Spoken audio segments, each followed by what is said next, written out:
The church went silent. 300 pairs of eyes turned, stunned, as my maid of honor, my best friend, clutched her stomach and announced to the world, "I'm pregnant, with the groom's baby." My groom froze. His jaw slackened. My family gasped. Guests whispered, hands flying to mouths. But me? I didn't cry. I didn't even flinch. I smiled. Slow, sharp, controlled. And when I spoke, my voice cut cleaner than any blade. "I've been waiting for you to finally tell everyone the truth." Her face drained white. She thought she had destroyed me. She didn't know I had been sharpening this moment for months. The man who became my fiancé, he was charming, ambitious, the kind of man who filled rooms with confidence. He swept me up with promises, with laughter, with dreams too big to ignore. And she, my maid of honor, was my shadow, my confidant, my closest friend since childhood. She knew every secret, every scar, every hope. So when I caught the first subtle glance between them, I told myself it was nothing. When I found her earring under his couch cushion, she swore it was from a sleepover weeks before. I wanted to believe her. I wanted to believe them. But belief doesn't erase evidence. Messages left open on his laptop. Last night was amazing. Receipts from restaurants we'd never gone to together. Her perfume lingering on his jacket. Then I found the photos, hidden in a folder he thought was buried too deep. Her, in his bed. Her smile pressed against his chest. That night, my heart broke, but my face remained calm. Tears would have been wasted. Rage would have been obvious. So I chose silence, and silence became my weapon. While he thought he was winning, I was gathering. Copies of messages, bank statements, recordings. I even got a paternity test from a clinic she visited. She'd been careless, too excited, too sure she had already stolen him from me. I secured my finances, moved accounts into my name only. I restructured the prenup with the help of a lawyer he never knew I hired, making it ironclad in my favor. He signed without reading, arrogant as always, and all the while, I smiled. I played the perfect bride. I let her help me pick flowers, choose dresses, rehearse vows. She thought she was mocking me behind my back, but really, I was setting the stage for her collapse. The air was heavy with roses and organ music. Cameras flashed. My family filled the pews.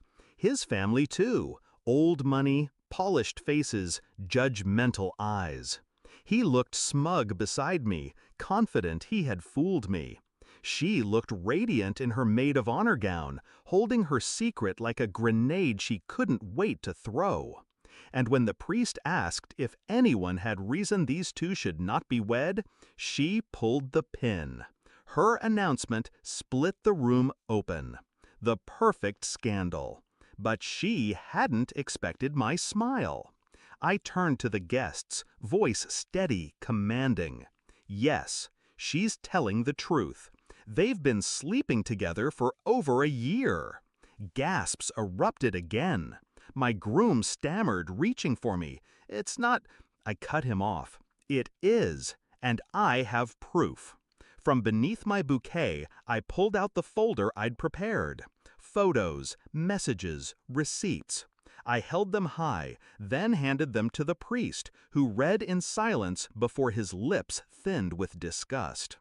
I wasn't done. I turned to her, my best friend. "Congratulations," I said coldly. "But since you're carrying his child, you should know. He signed a prenup. He gets nothing if we divorce because of infidelity. Nothing. Which means when you thought you were climbing into wealth, you were just crawling into debt." Her mouth fell open. My words echoed like a verdict. I faced him next. And Daniel, you should know I already moved every cent out of the joint account, every property, every investment. You own nothing but shame."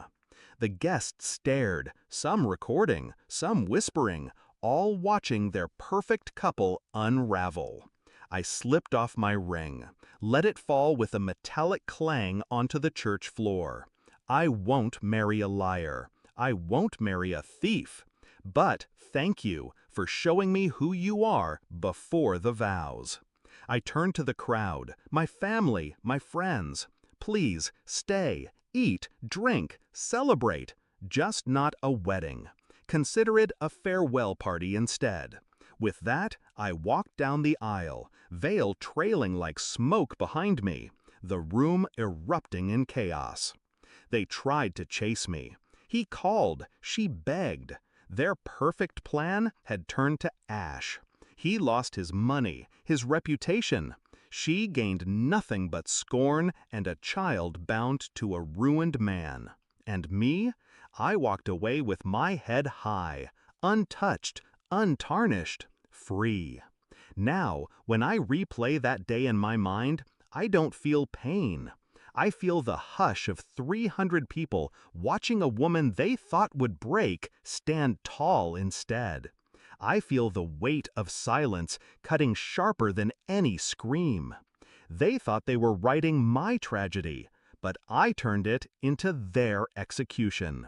She announced her pregnancy, expecting my destruction.